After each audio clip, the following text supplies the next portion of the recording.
Luzon Philams fight at Naya Terminal 1.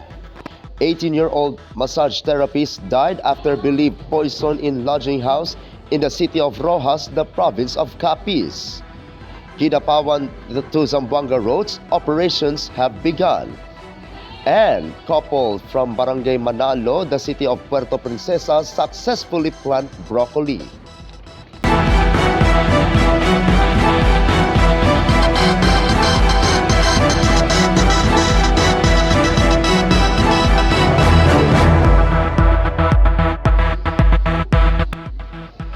Good evening, I'm Apolinario 30 Dignadice Valencia, and this is Philippine Headlines.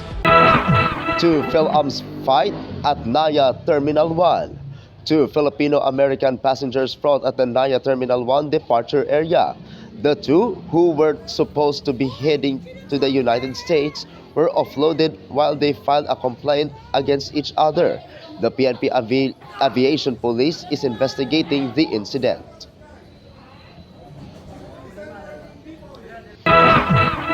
In Visayas, 18-year-old massage therapist died after believed poison in lodging house in the city of Rojas, the province of Capiz. An 18-year-old massage therapist died after she was found lying unconscious in the CR or comfort room of a lodging house in the city of Rojas, the province of Capiz. The victim, who was also not named, is a resident of Barangay Bangon Bangon, the municipality of Sigma, and was temporarily staying at the massage and spa where she worked.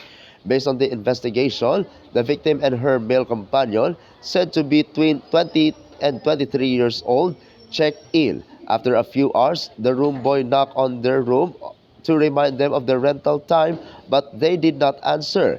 As a result, he entered and found the victim lying unconscious in the comfort room. The incident was quickly reported, and the victim was found to still have a pulse when the Rojas City Emergency Response Team arrived, but she was pronounced dead on arrival at the hospital.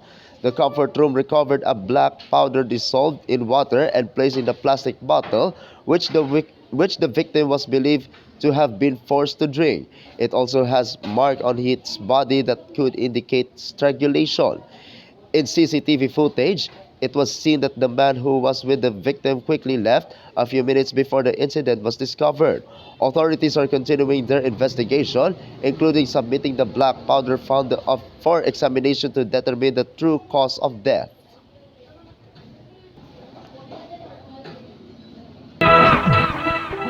In Mindanao, Kidapawan to Zamboanga roads operations have begun.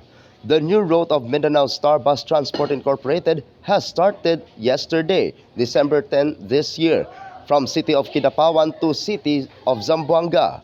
The Kidapawan City to Zamboanga City Road will pass from Kidapawan City to Cabacan, Midsayap, city of Cotabato, city of Pagadian, Buog, Imelda, Ipil, until it reaches to city of Zamboanga. The first trip will depart from Kidapawan at 1:30 a.m. and the second trip will depart at 2:20 a.m.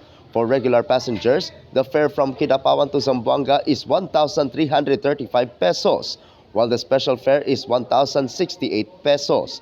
The new route aims to provide a faster and more convenient trip for passengers traveling to city of Zamboanga.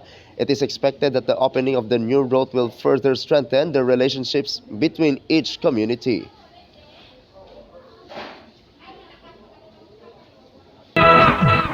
In the other news, couple from Barangay Manalo, the city of Puerto Princesa, successfully plant broccoli. A couple of German and Angie Bungar from Barangay Manalo successfully harvested their broccoli crop as part of the city government's Highland Vegetable Production Project through the City Agriculture Office. The couple has been growing vegetables for a long time, including pechay, okra, squash, and bitter gourd or ampalaya. But they became interested in broccoli after attending an orientation and validation conducted by Agricultural Extensions Workers or AEWs. According to the program, all agricultural inputs are free and there is guidance from the AEWs even on marketing aspects. Meanwhile, the City Agriculture Office considers the couple's dedication as a good example for other individuals who want to enter vegetable farming.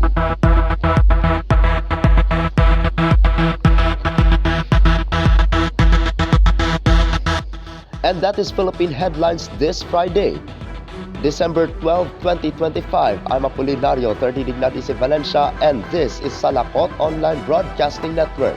Good night, Kasadya.